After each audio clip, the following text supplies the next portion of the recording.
All right, we're going to go ahead and get started. Thank you all for being here tonight for the second of our candidate forum events. This is our first time doing these, and I think it's a keeper. The first event went really well. Unfortunately, COVID has struck our second event, and several attendees that were coming tonight were not able to make it. And so we are recording this, and we'll be sharing it out. But we appreciate all of you for being here with us. First, we want to thank our sponsors. Of course, the Wortham Center for hosting us here in this lovely venue. The Orange Peel, Asheville Art Museum, Asheville Symphony, Blue Spiral 1, Hatchworks Co-working, and Brunk Auctions. I also want to thank our Arts Coalition. We could not have done this without our Arts Coalition, particularly our Arts Coalition chairs. The Arts Council formed the Arts Coalition in 2021 as a way to help us better serve the entire creative sector. The creative sector here in Buncombe County is vast. It is very big and also multifaceted. And so we needed to find a way as a small organization to better serve everybody. So we formed these 10 committees, and it's our way to get feedback and really hear how different things are impacting all of these individual groups. So the Asheville Area Arts Council was founded in 1952, and we are the designated arts agency for Buncombe County. And our role is really to serve arts organizations and artists here in Buncombe County. So we're not a presenting organization, we're a service organization directly for our creative community. Though every arts council is different, we all have three main duties, and that is accessibility of the arts, advocacy for the arts, and philanthropy for the arts. Our mission at the Asheville Area Arts Council is to keep the arts at the heart of our community, and we do that by supporting arts professionals and businesses in Buncombe County through connection, advocacy, and services for creatives. One of the ways that we advocate is through data and reporting. We've done a series of different reports that we've put out. Most recently, we did a Creative Jobs Pandemic Report. It's a follow-up to a report we put out last year. So last year, we looked at our creative jobs leading up to the pandemic from 2015 to 2019, because we needed to understand where we were before we could understand what the impact of the pandemic has been on our creative community.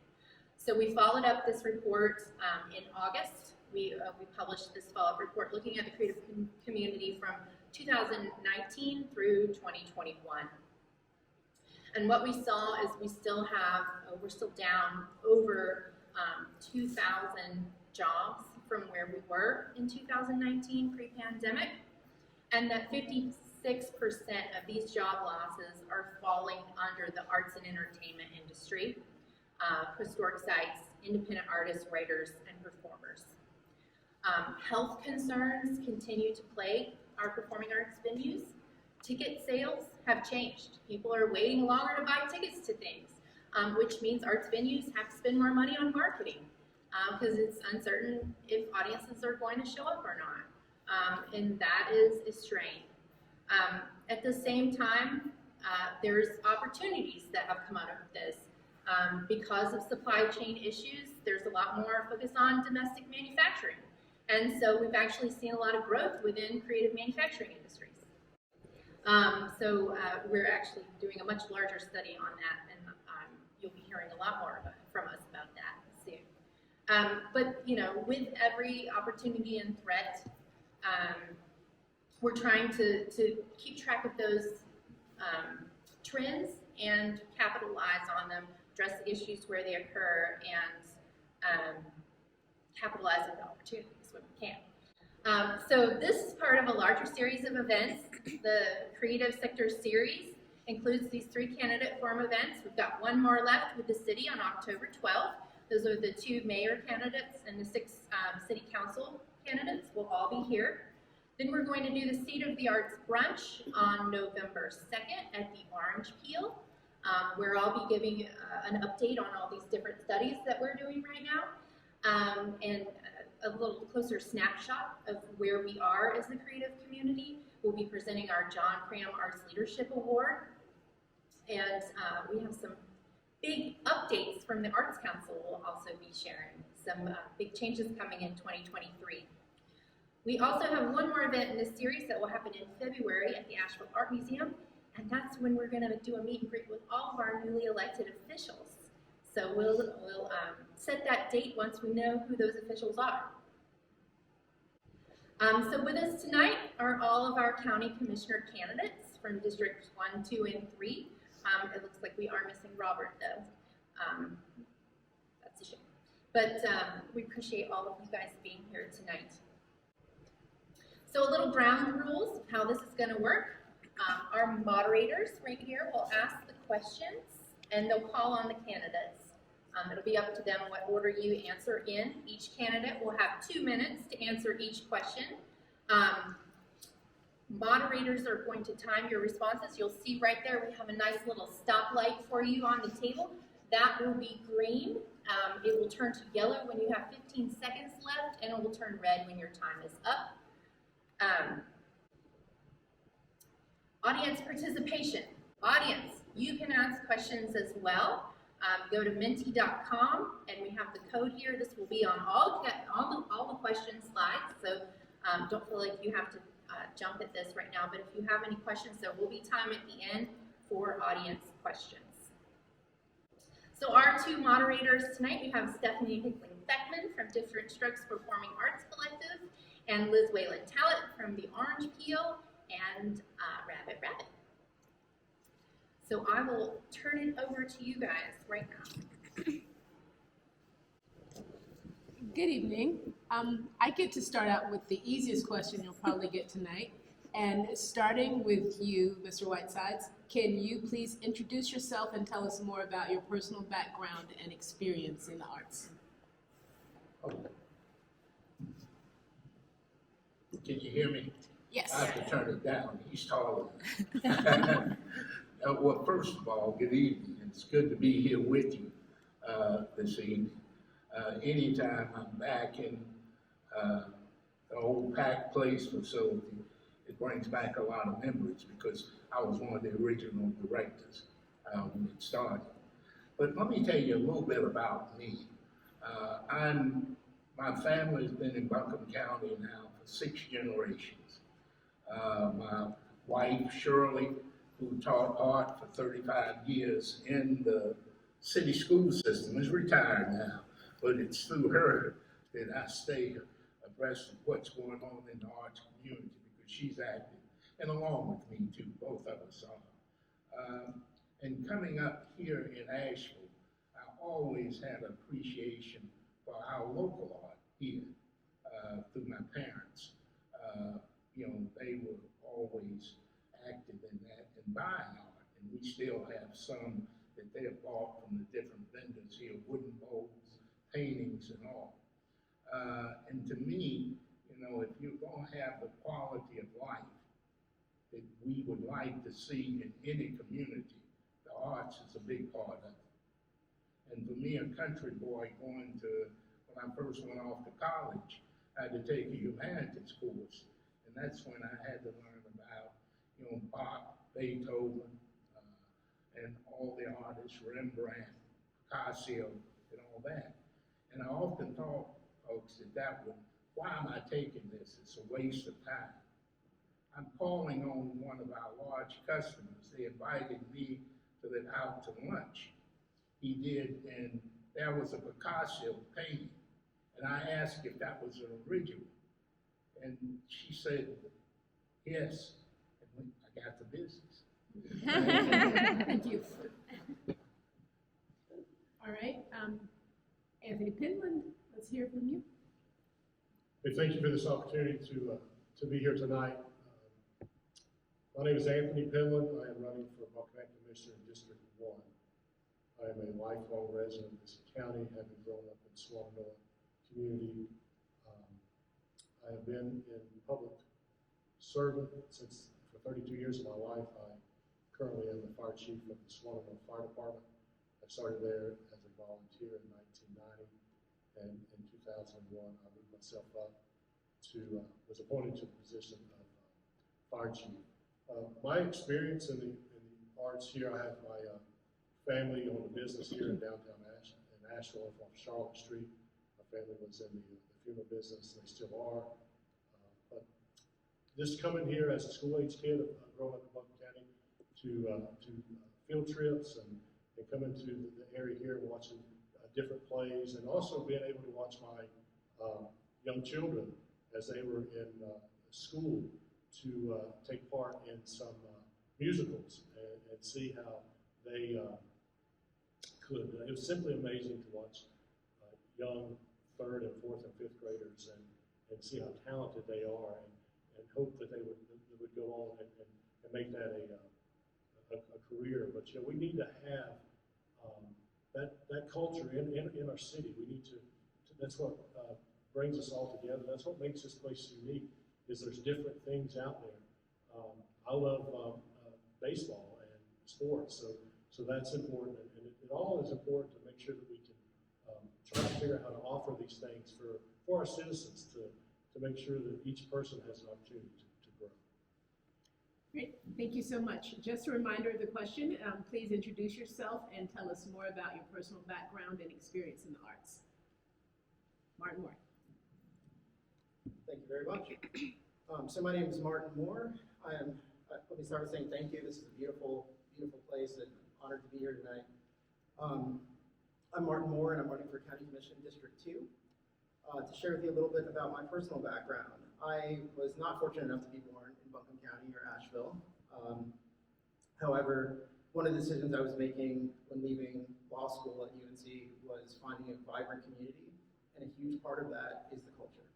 And I can't think of too many more things than the arts that help define a culture for places. A lot of my family is from all over the place, everywhere from Atlanta, Georgia to New York.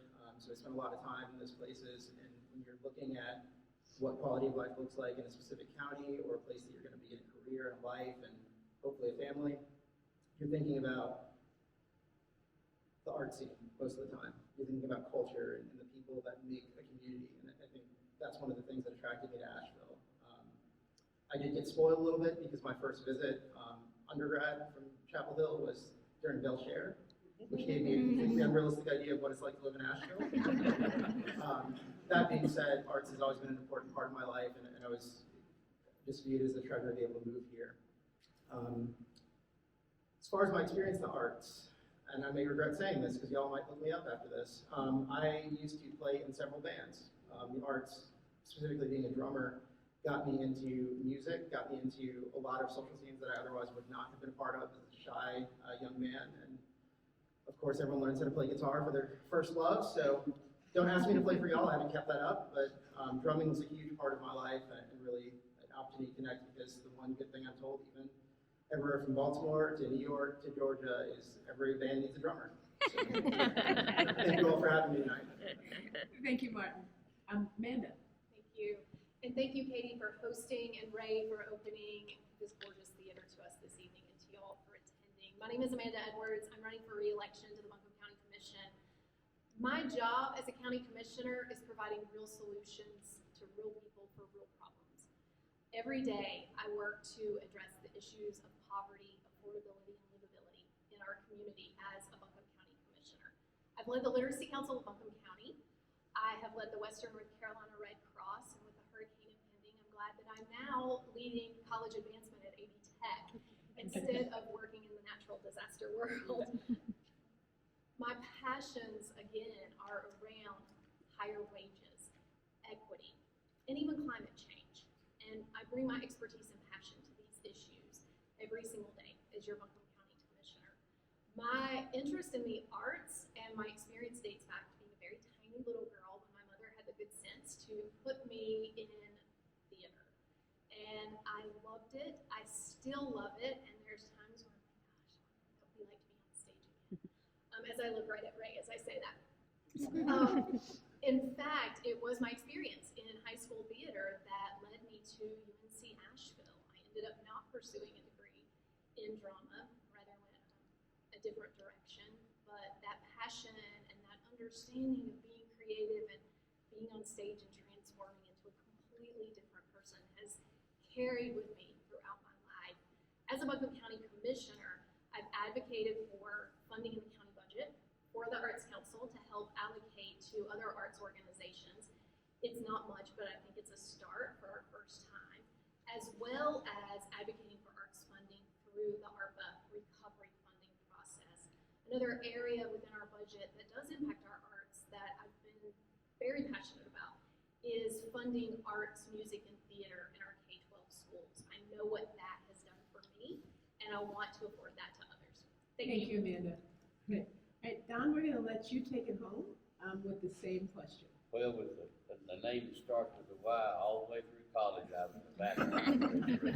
Always you knew where I was at.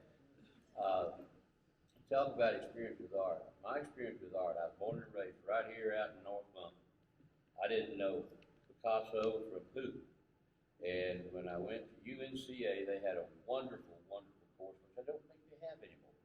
In your freshman year, you took humanities, all 3 quarters, and you had a discussion session twice a week, and that exposed me to all kinds of things that helped me understand what art was. But we talk about art, folks. Art can be anything. It can be built in a house, it can be drawing a house, it can be an engineer, it can be anything that is creative. And I think sometimes we take a narrow view at art.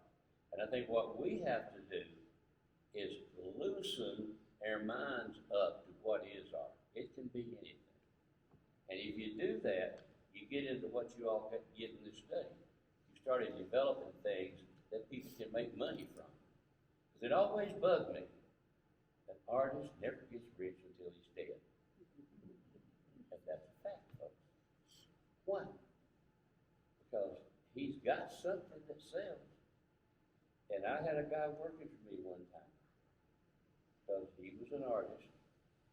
And he said he couldn't do anything and couldn't sell anything to make money on. I said, why don't you get some little tiles like this and put scenes on it and have a theme and sell them for like $2.50 a piece, and that was a long time ago, okay? And that way you could make money and they could put it in their bathroom and have a custom designed bathroom. He said that would bastardize my talent. That's not art, folks. That's holding on to a definition that restricts you from thinking outside the box. Thank you. Thank you so much, Don. Thank you all.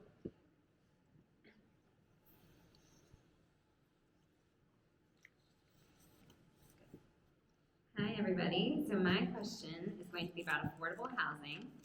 And the format for the remainder of the questions is we're going to give some background. So I'm going to talk a little bit, and then I'll go down the line. We decided we would start with Anthony next. You can be first, and then we'll come back around and keep moving left to right.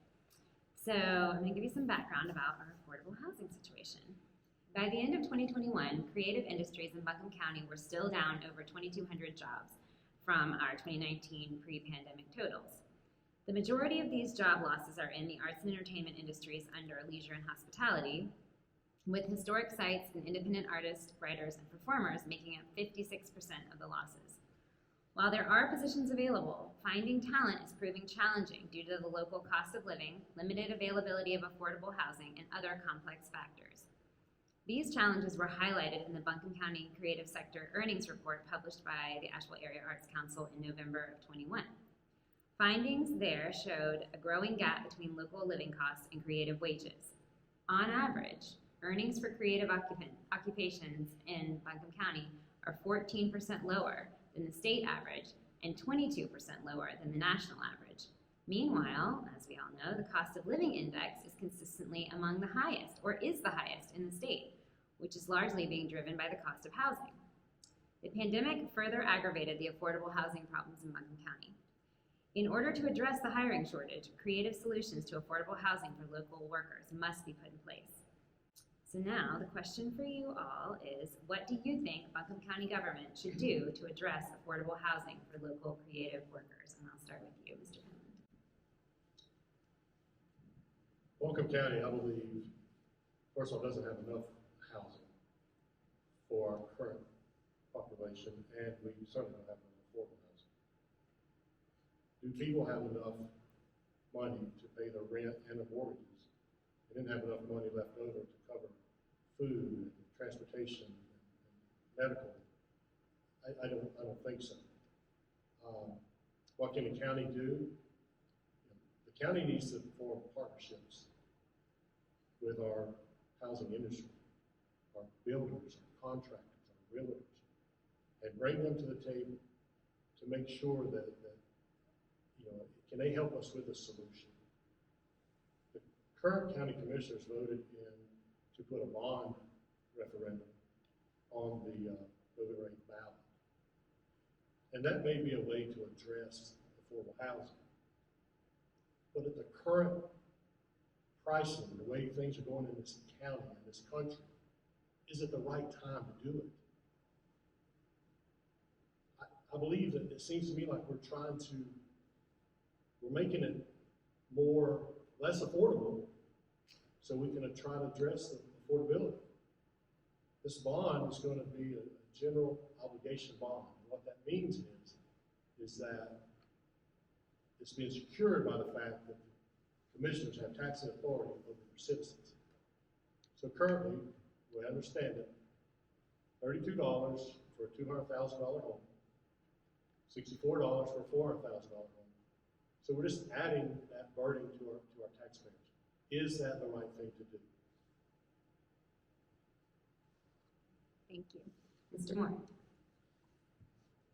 So I think it's a two-tiered approach that the county government has to take here. We're looking at the long term and how do we solve this over the next 30 years so we're not dealing with the exact same problem a couple decades from now or just passing the buck down to our kids. But also looking at right now, people need help. When people are telling you that they can't afford housing and we're losing our arts community and we're losing people who are the very street performers that made it kind of fun to come to town in the first place, I think we have to address that. And there's an immediate need. Government is here to meet that need. So in terms of creative solutions, I think it's a good idea to work with nonprofit partners. We don't need to reinvent the wheel on every single thing that we do. I do think the bond is a great opportunity for us to stop the bleeding. Because a lot of people in the community aren't concerned about what's going to happen 5 years from now. They're concerned about where am I going to live tomorrow.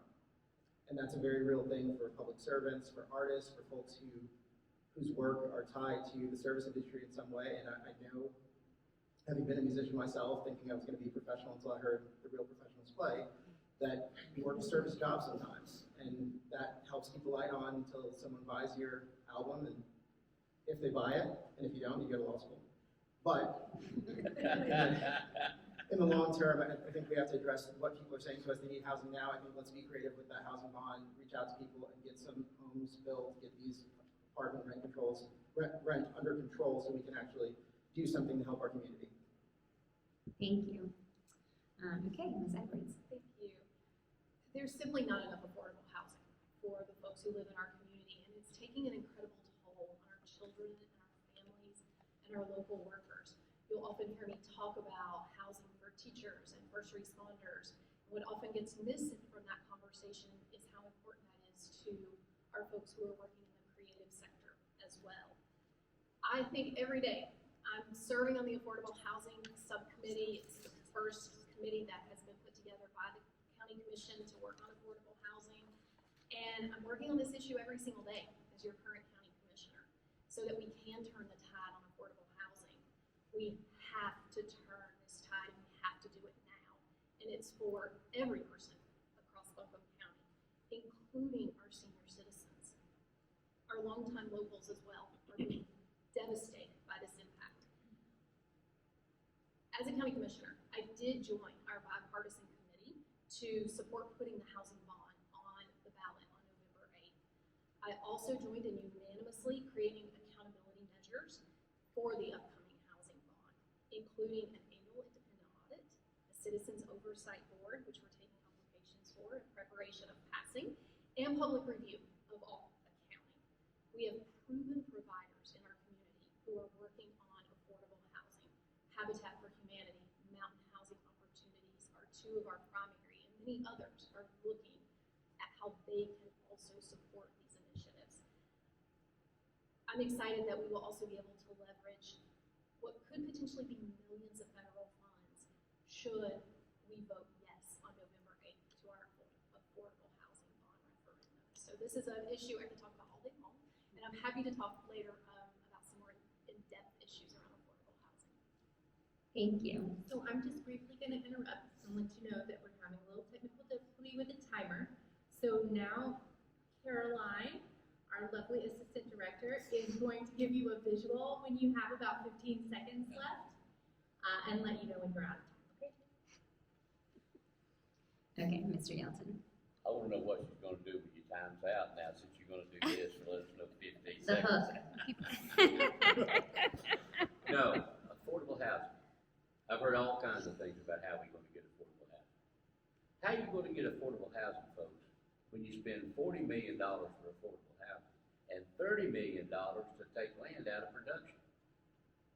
The two don't make sense, because every time you take something out of production and you tie up land that it can't be developed, what are you doing to the price of housing? It's a proven fact. The price of housing right now in this area is coming from the cost of land. We're gonna again have to think outside the box. We can't do our traditional setting, thinking, and planning and boards. We're gonna have to form a committee in the county of the county commissioners. They're gonna have to go to Raleigh and talk to the legislatures and get the taxing structure changed. Why do I say that? In Bakersville, North Carolina, there is a public housing project built by local investors. Not the taxpayers, but by local investors, and they gave 1/10 of 1% to a nonprofit to manage it. And they don't have to pay property taxes.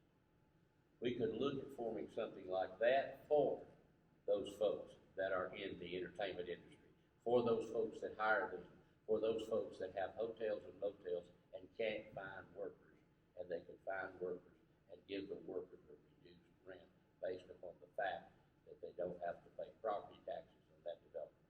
And nobody in our county knew about that. Yes, I called Institute of Governments. It's viable. It's light and legal, and it has been done, and it stood the course case in the court. So you gotta think outside the box, not the same old traditional stuff to solve affordable housing.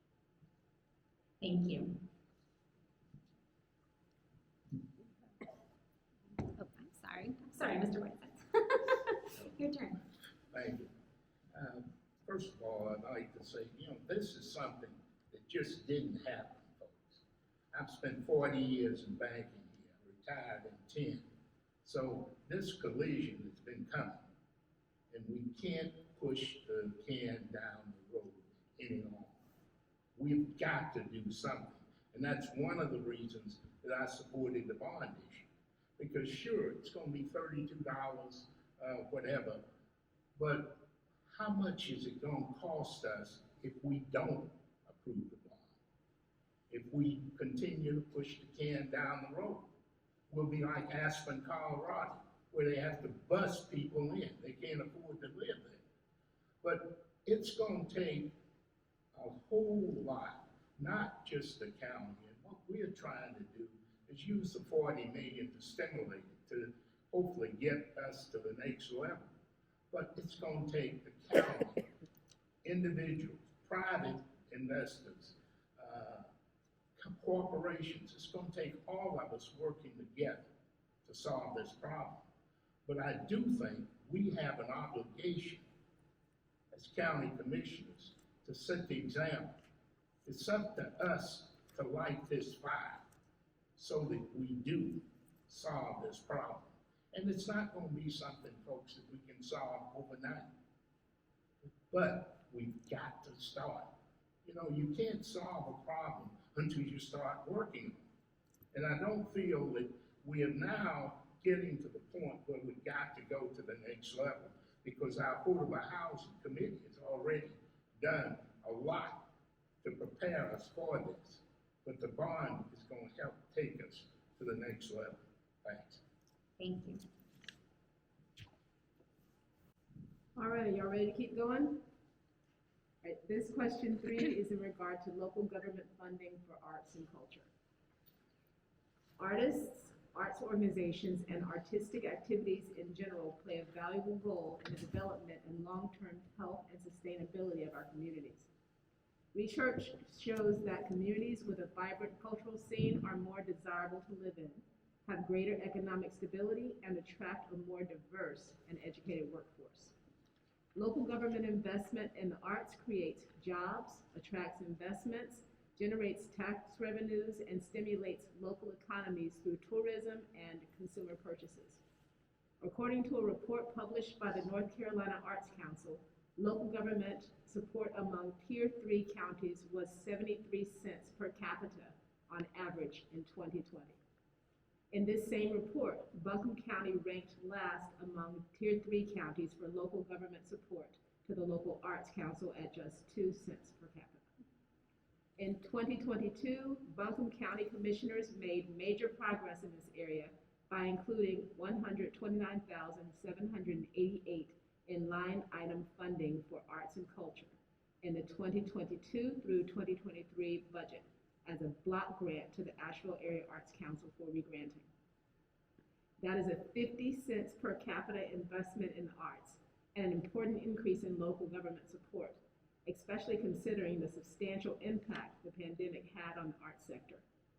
However, this is still below the statewide average for Tier 3 counties of 73 cents per capita.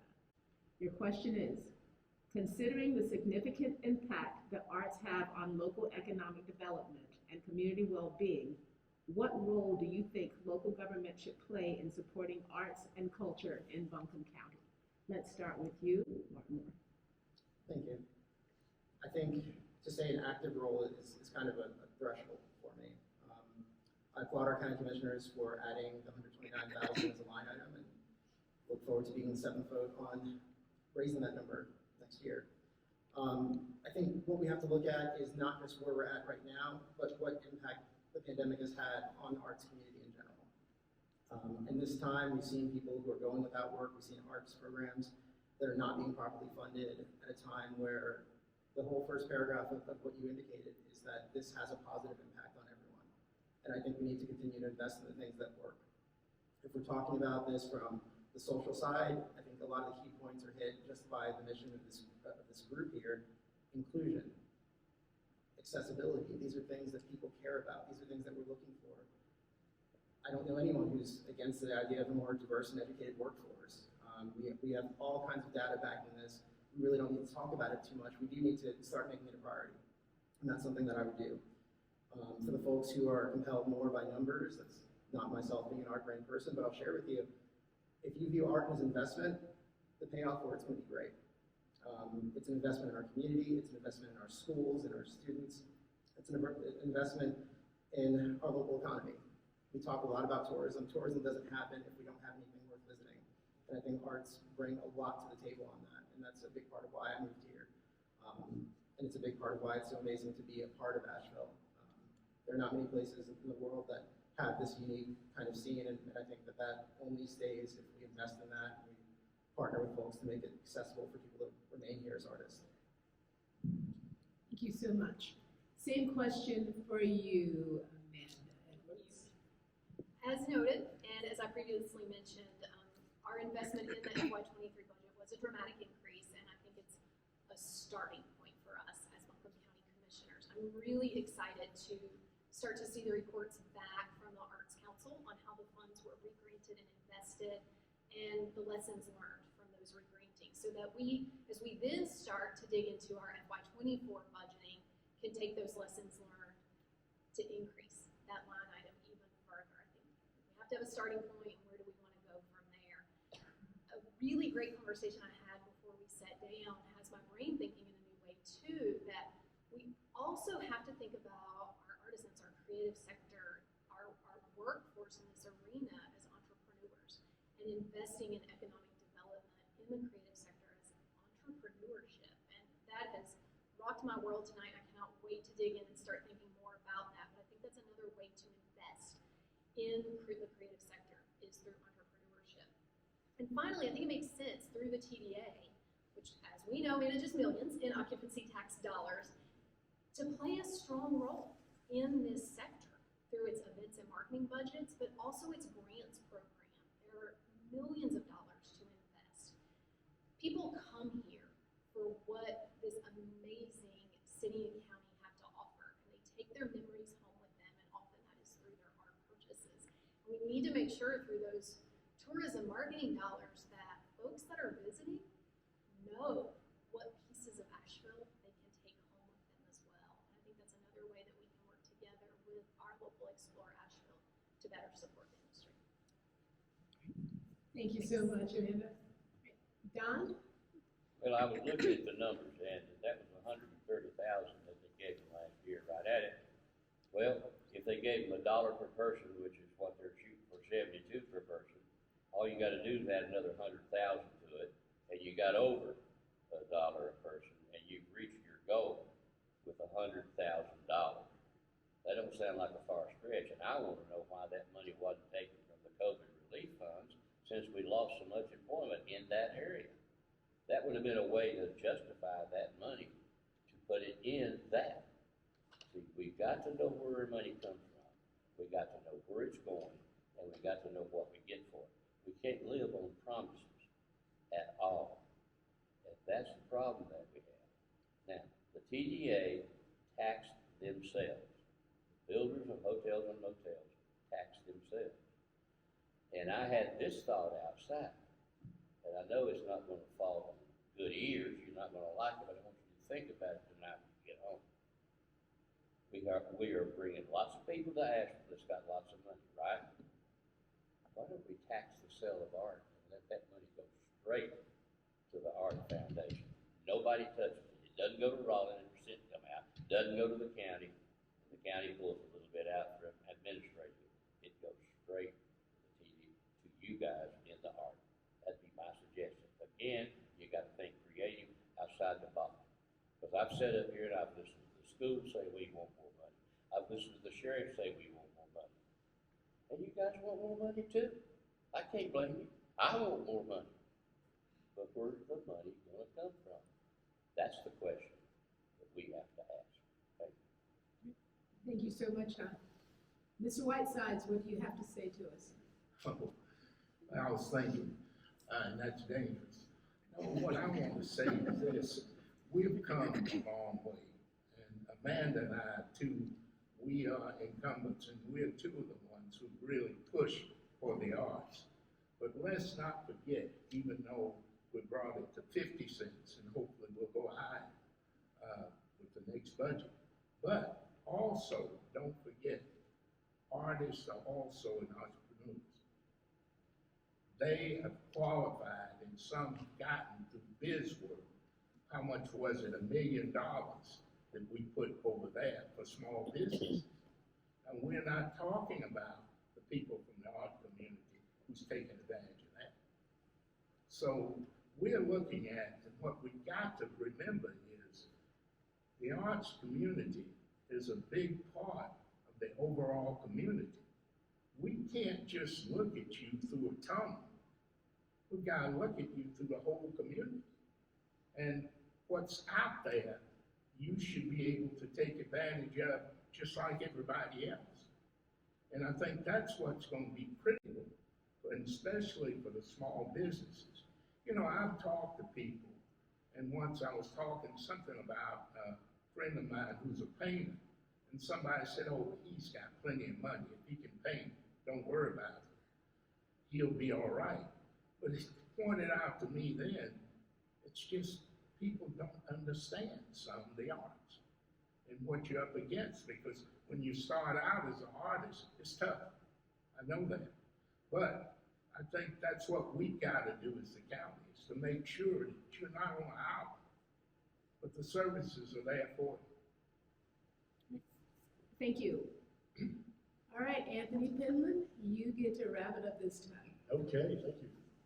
So I believe our local government should take a role in supporting anything that brings growth to our communities, that brings people to our county and to our city, that's going to help generate revenue, that's going to help stimulate the economy. We have to take an active role. But I want to caution you of what's being said and what the answers you're getting, because it really all comes down to the money. The county has 5 ways of generating revenue. They may have more, but basically it's either enterprise fees, fees that intergovernmental things, it's taxes, sales tax. So when that revenue comes in for the budget year, then here come all the expenditure requests. All of them start coming in. And so you have to compare the revenue to the expenditures. And if those requests for expenditures are higher than the revenue, then you either gotta cut the budget, cut programs, or you gotta do what? Raise the revenue stream. And how are they gonna raise the revenue stream? Increase fees, increase taxes. That's another burden on the taxpayer in a county that we've just said is unaffordable living. So we have to get creative, some way, somehow. We've got to create partnerships. If the tourism development that brings that money in here, if that money can be used, it needs to go toward that. I don't know exactly what that money can be used for, but we have to use that money and don't burden our taxpayers. If there's other ways that we can look at raising money that we can do, because folks, the expenditures they're gonna come in. The requests are gonna come in. And I can tell you that the request from the arts is very important as just as a request from someone else. So we have to decide, cut something, support this, or raise the revenues. Thank you. And thank you all for some very thought-provoking answers.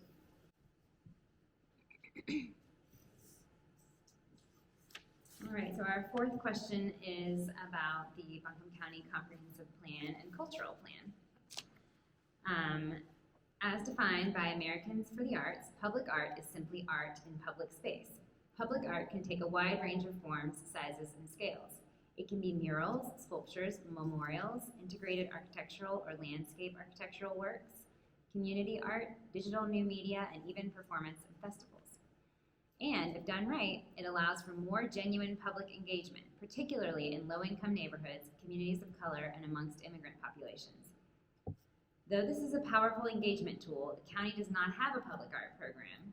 And though the city has a public art program, the Public Art Master Plan is 20 years old.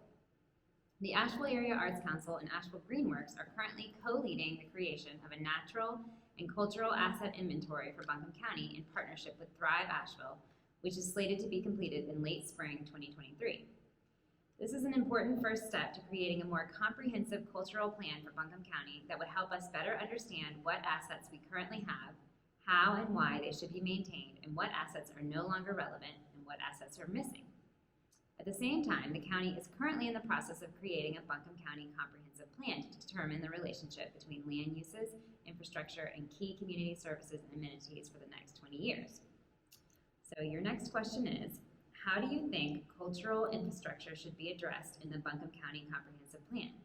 Do you think creating a county-wide cultural plan would help ensure better equity, maintenance, and dispersal of these assets to foster more inclusive access for all county residents?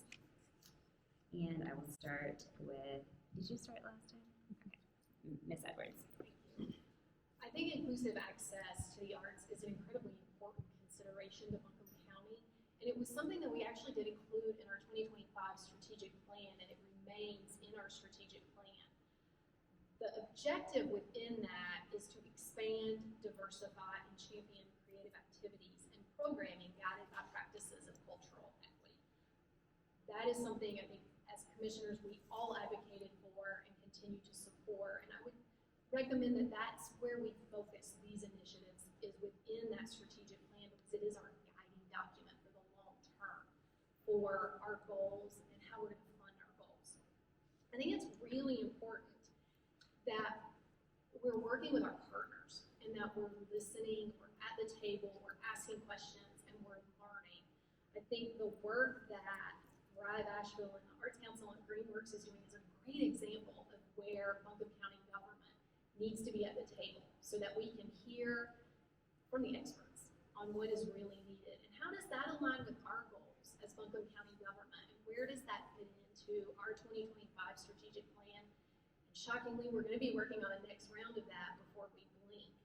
So I think in terms of equity as well, one of the things that's really important to me as we think about cultural equity in the arts is a lot of times folks in under-resourced communities, they don't come to the arts. And how do we ensure equity, that everyone has access, and how do we take the arts and the creative sector in the community to our folks where they are?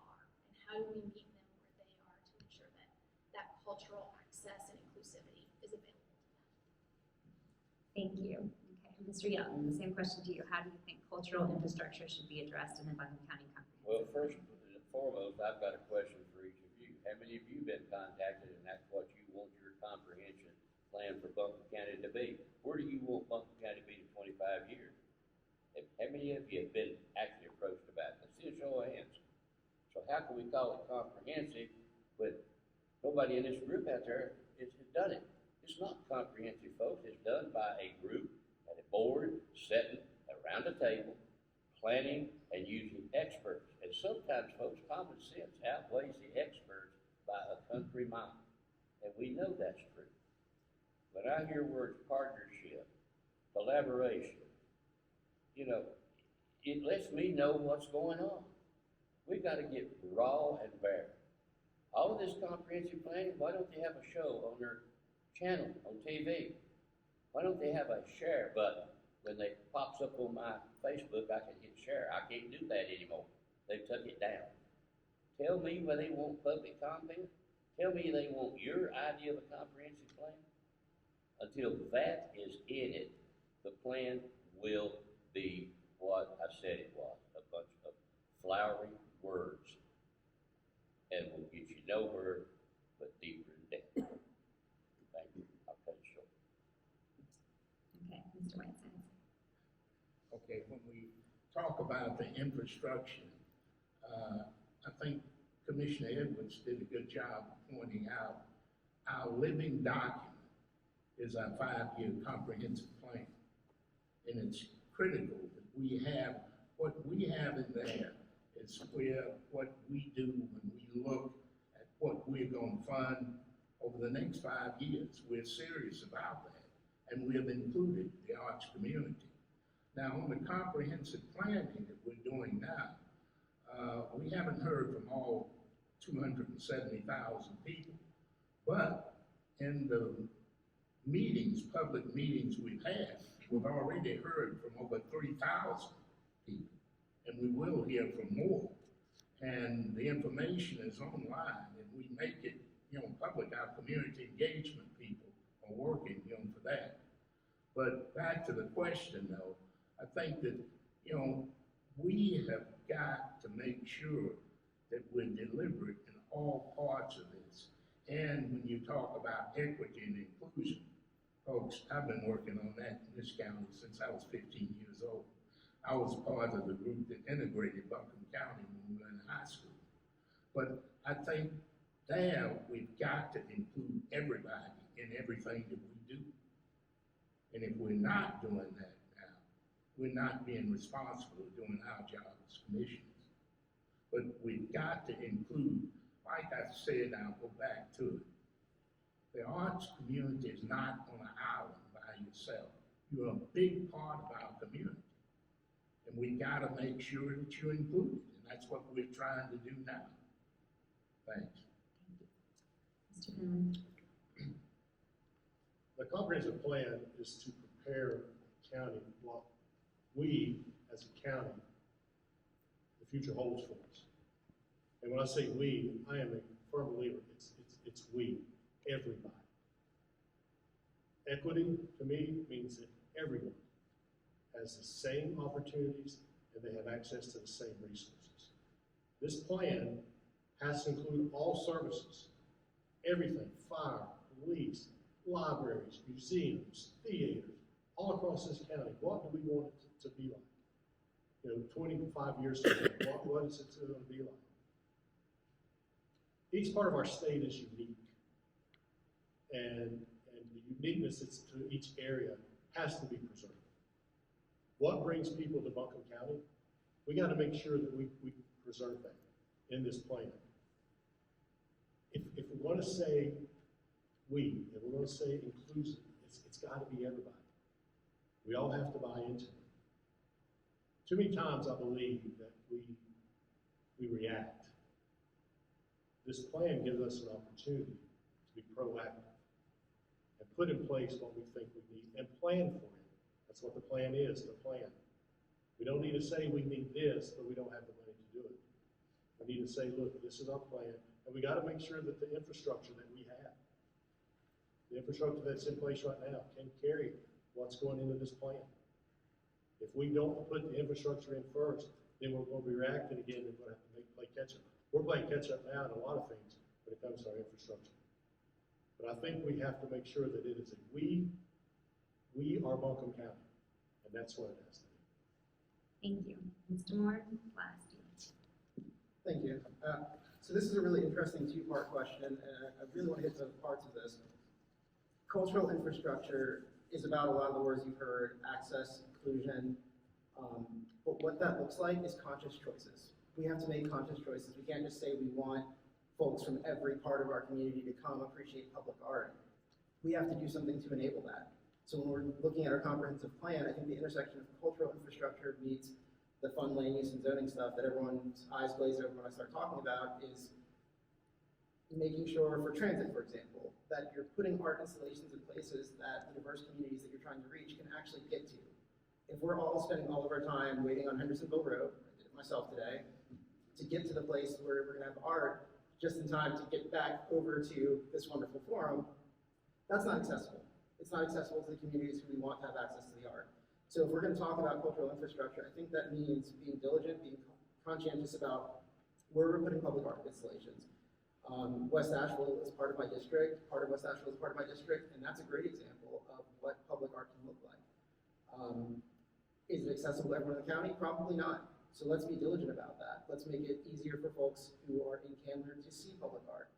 Let's make it easier for the folks who live in apartment complexes in South Asheville to take their families to a park that has art that you can talk to your kids about. We have a vibrant arts community, and that's wonderful for the people who can take advantage of that. But when I'm knocking on doors talking to neighbors, a lot of them have moved here from places like Chicago.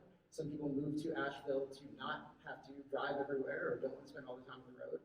And it would be wonderful during a lunch break if we can make that comp plan line up with what our cultural goals are, so I can take a walk during lunch and go ahead and see that public art installation and know that every single one of the juveniles that I'm representing in court that day can go out there and see the same thing that I get to appreciate. And I think that's what access and inclusion and equity really looks like. Thank you very much, everybody.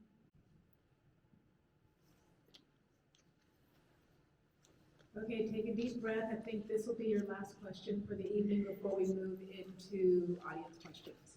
So, this has to do with community investment through the occupancy tax. The State General Assembly has given Buncombe County Commissioners the authority to levy an occupancy tax of 6% on gross receipts derived from the rental of any room, lodging, or accommodation furnished by a hotel, motel, inn, or similar place within the county. That's all lodging. The county then disperses this collected tax revenue to the Buncombe County Tourism Development Authority, which spends the funding according to state mandated legislation. In July, the North Carolina General Assembly and Governor Cooper approved modifications to this legislation that changed how this funding could be spent. The occupancy tax split went from 3/4 to be used for tourism promotion and 1/4 for community capital projects to a split of 2/3, 1/3, increasing funding for community capital projects. The 1/3 for community investment must be used to increase tourism, further economic development, and benefit the community at large, and is limited to capital investments to municipalities and nonprofits. Your question is, how do you think these occupancy tax funds could be best utilized, particularly in terms of our cultural infrastructure? I believe, Mr. Don Yelton, we are going to start with you. Last to first. Well, I think I answered that question a while ago when I was talking about they voted that tax on themselves. Maybe we should look at taxing high dollar art. We got some nice, we got some nice places around here that let that money go straight to the arts, okay?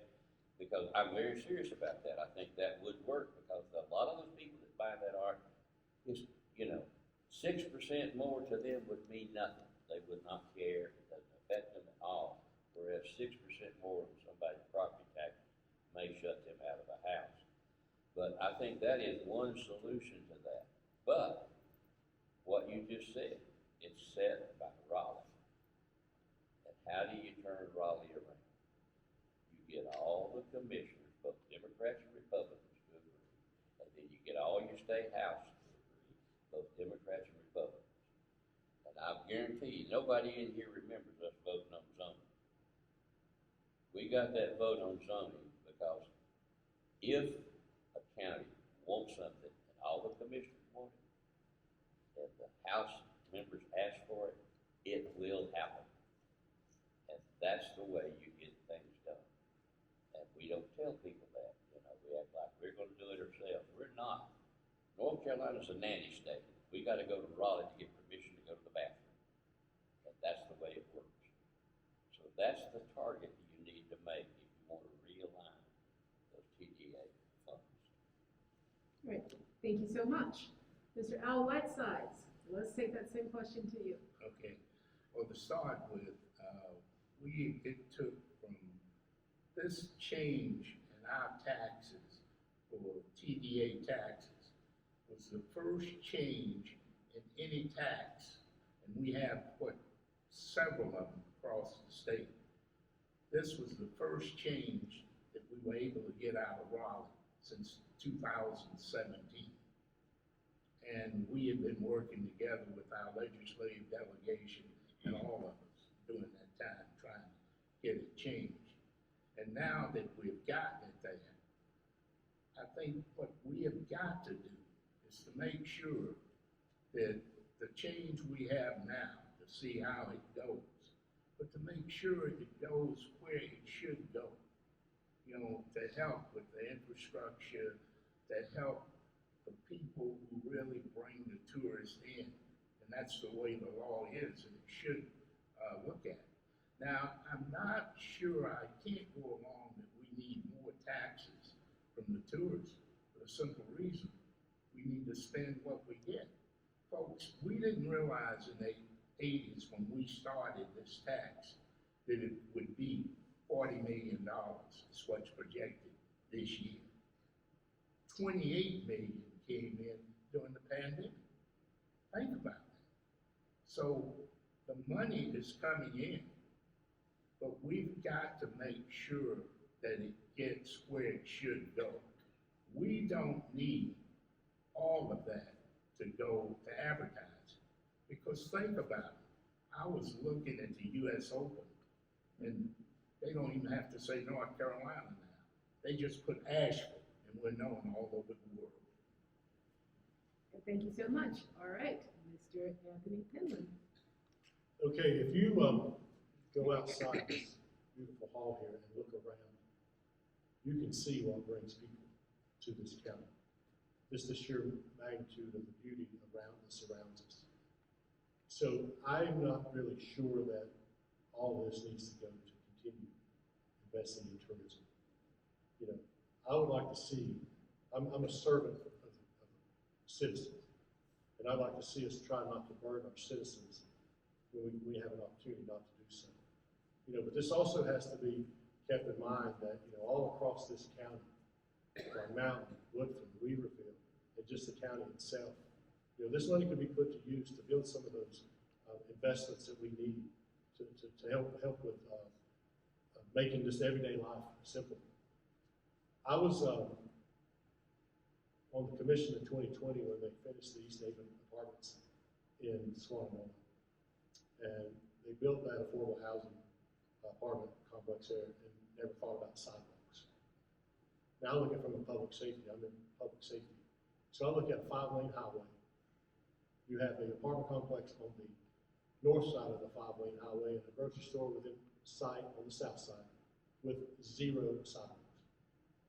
So that's what we got to do. If we're going to build these affordable housing things, we've got to make sure that we have plans in place and money in place that can help build our infrastructure. Invest in that so that we don't have to go back to our citizens. And do we really need that much? I'm with Mr. Whiteside. Do we really need that much to bring people here? When all you got to do is just look around, especially in the next 2 or 3 weeks when these leaves start changing. They're going to come. Thank you, Mr. Penland. Now for the tongue twister of the evening, Mr. Martin Moore. Well, I'll say this. My understanding is presently we don't have an attorney on county commission. One of the benefits of the skill set is that apart from being a tongue twister, I am quite good at reading statutes, and I understand how North Carolina law works on this issue.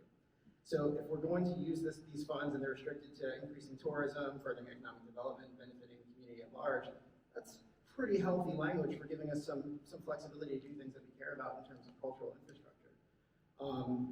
It is complex, but I don't think we throw our hands in the air and say, like, well, this is what we're stuck with. I think, one, we continue to lobby to be able to make our own choices, and two, we get creative about what that looks like.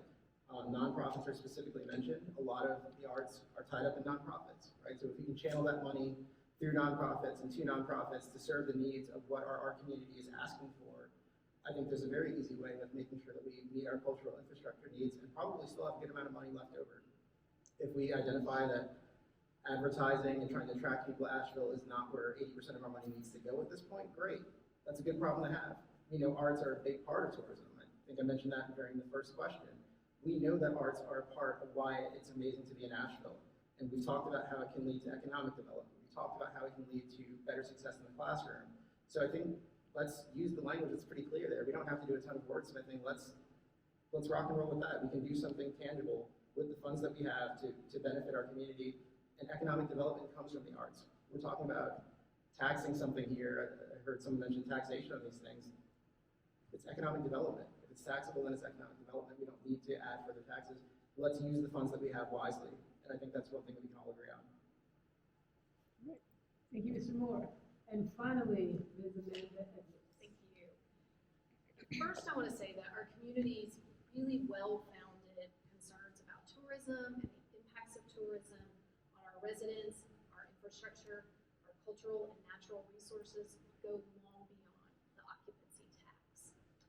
As we know, we did get a new bill in the short session, and from what I understand, it was one of the only occupancy tax bills that was approved in the short session. Most of these take years and years and years, and we were able, because we brought together elected officials from both political parties, we brought community advocates together, we were able to change what was and what we thought may never change. So I think it really speaks to the power of working together to implement that wide change. And as a result of working together, we moved in a better direction for our county.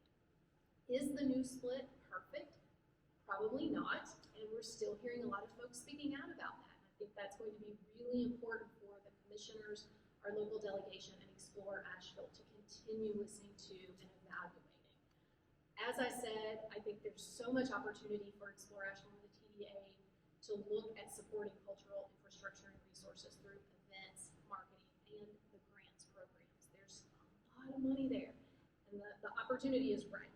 And I hope that by doing that, they're really proactively saying how important the arts are to our community and to the visitors that come here.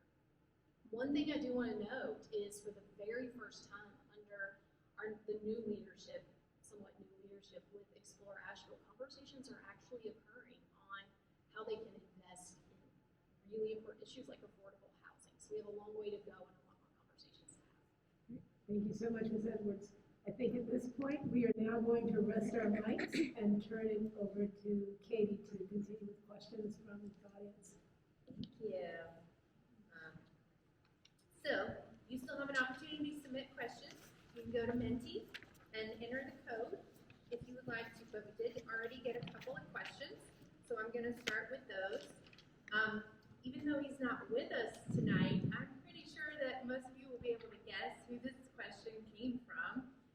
He's still here in spirit. So the question is, how do you intend to utilize county funds to invest in failing municipal infrastructure such as Thomas Wolfe Auditorium? Or would you support plans for a new performing arts facility entirely? So now I think we're back to starting with you on this one. That's a good question, but remember now, that's city council. We'll support them, man. But, you know, when you look at Thomas Wolfe facility, or when I look at the whole civic center, you know, I was here when we built it where it is. I had concerns then, and I'll probably get fired. A lot of people will come at me with this. but I don't think our civic center is in the right place. A few years ago, we looked at, they said it would take $100 million to upgrade Thomas Wolfe. But yet and still where it is, you can't get the semi-trucks in there with the equipment that it would take to bring a Broadway production in. So I really think that's something that we need to take a serious look at before we put a lot more money into Thomas Wolfe. You know, we need to be, and that's one of the reasons I think that we have not been able to get a performing arts center off the ground for that reason. But I think here we're gonna have to be realistic. You know, when you look at where that civic center is, the Thomas Wolfe, folks, parking, you got all kinds of issues there. And right now, we can't even bring large state conventions here because we have the hotels, but not the facility. So that's something that we've got to, at some point in time, really deal with. But to answer your question, you know, we got some planning to do. Mr. Penland? Okay,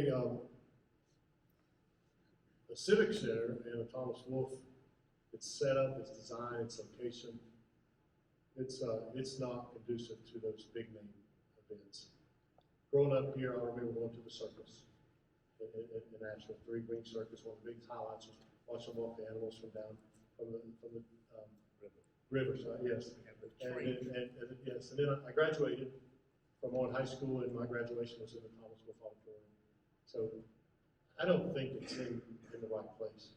But here's another thing: do we put money into an aging facility that's not meeting the needs that we currently have? Or do we look and plan for that future to say, would this be better off somewhere else? Now, I don't know where that somewhere else would be. But we do have the hotels that can bring in these conventions. The State Firefighter Association convention was here several years ago, and we had to have it in 2 different locations because the Asheville Civic Center wasn't big enough. You know, so we need to plan ahead, and yes, we need to preserve it if it's going to be there, because we need to bring some big time events here, but it's aging, and is it time to move on from this aging facility and make that hard decision and work with our city council to see what is best for that area, and then work in the county and say, where could it go? What's a good location for it? It's going to provide adequate parking, that you're not having to walk far to go to these events. So we just need to expand upon what we do have here, and let's make sure that we can bring other stuff here. Thank you, Mr. Moore. Thank you. I don't know if there's going to be too much disagreement on this one. I think the only caveat I would add is making sure that we have an actual plan to not lose a very important part of what it represents. As long as we're planning, because I think there's a tendency for us to be in a position where we're really good at tearing things down and then forgetting to put them back up. So if we're going to go that direction, that's fine. I can absolutely see a world where, as a service to our constituents, the community is asking for us to take a certain kind of action on that. I think that's important.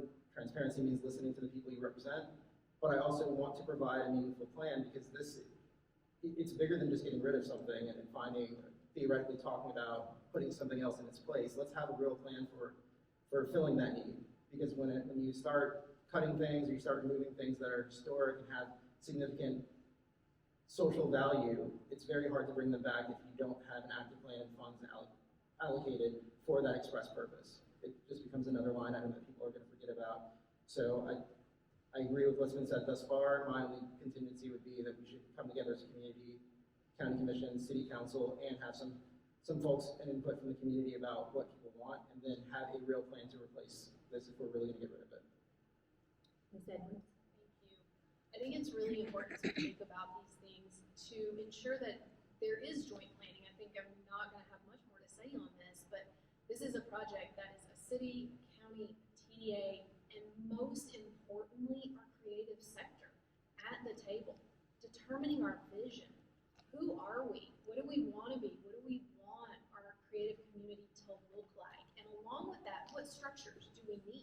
to ensure that we can meet that vision.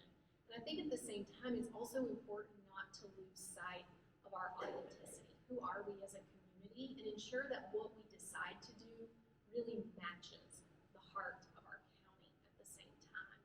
You think about building something new, and does it fit? Does it fit within who we are as a community? But I think the most important piece of that is to ensure that the folks that are in the community, in the creative world, are at the table as part of that plan and that visioning too. It's a great question. Thanks. Thank you, Mr. Yale. Well, my practical side's gonna show through. I've always said, TDA should target types of organizations that fit in the Thomas Wolfe and in the Civic Center. They should target and let them know we're here. And they say, what are we gonna do about parking? Oh, we got plenty of hotels, and we got plenty of buses. You got young buses that can transport the people from that convention to the hotel and back to where the convention's at. I'm not convinced that there's not a viable marketing plan for that, and it's not being used, okay? That's just to fill the gap. Because if we're gonna do something big, it should include all of western North Carolina. It should include all the counties coming together. Because if you read the information y'all gave me, how many natural centers are down east? Well, you pass Statesville, guess what? You don't get looked at in Asheville. You're just a little bump on the log out there that they're trying to play with politically to get the vote out of it they want to get. They're not addressing the people, folks. That's my emphasis. We've got to address the people and what's needed. Grand and glorious plans, words of wisdom and wit. Mostly said, but not worth it. You got it. Thank you. We do not have enough time to ask another question, so what I'll do is ask you all if there's any closing comment you'd like to make. I'll start with you again, Mr. Weiss. Thank you. All I would like to say is thank you for inviting us. We enjoyed being here with you this evening. And in a few weeks, you'll have your choice, to vote for county commissioner. And those of you who lived in District 1, I hope you'll remember Al Whiteside's on the ballot. Thank you. I too want to thank you for this opportunity to be here, and I want you to know that I'm 32 years of public service. That's what I want to do. I want to serve the community, serve the public, make you the priority. And I was reading my devotion about my wife, and these words came up.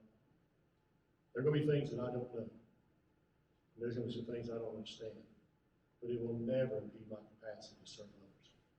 And that's what I want to do. So, yes, when you vote in a few weeks, I would kindly request or ask that you vote Anthony Penland for District 1 Commissioner. Thank you. Mr. Moore. Thank you. Thank you all for hosting this, and for those of you who attended, it's been a pleasure getting to chat with you, understand what's important to our art community, and I'm thankful that we have a community that's willing to come together and talk about these issues.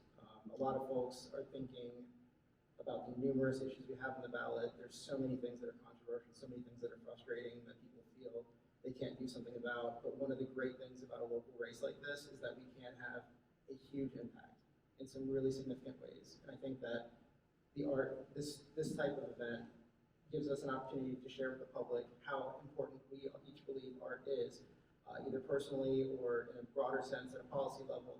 And I'm thankful to be able to chat with you all about those issues. I think that we can do a lot of good together, and I would appreciate your support on November 8th. Thank you. Ms. Edwards. Thanks again for hosting this event in preparation for the really incredible questions. It forced me to think about some things in a new way, which I think really speaks to the creative community when you're able to think outside the box and think about things in new ways. So thank you for that opportunity this evening. It was great to meet some new folks, reconnect with old friendly faces in the audience as well. My ask of you this evening is for your vote on November 8th for Buncombe County Commission, District 3, so that we can work hand in hand together to protect and preserve what we each most love about Buncombe County. My name is Amanda Edwards, and I ask for your vote. Thank you. Well, I'm going to say I'm disappointed somebody didn't talk about forming a museum here in western North Carolina, folks, because we set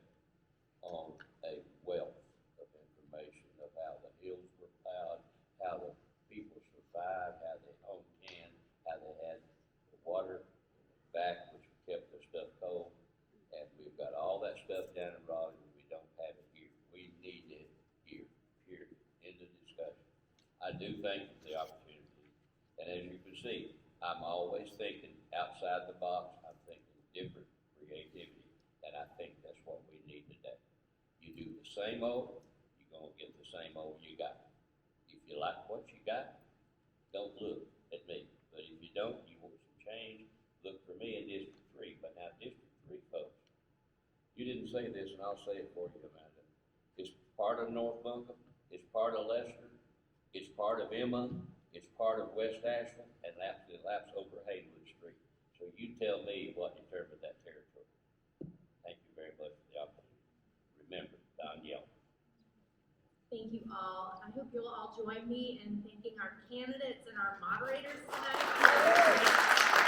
Really appreciate your time. So we are going to be back here in 2 weeks with our city candidates. I hope you'll come back and join us. It should be a very lively conversation. I'm looking forward to it. And with that, I'm going to end tonight. Thank you again for coming out.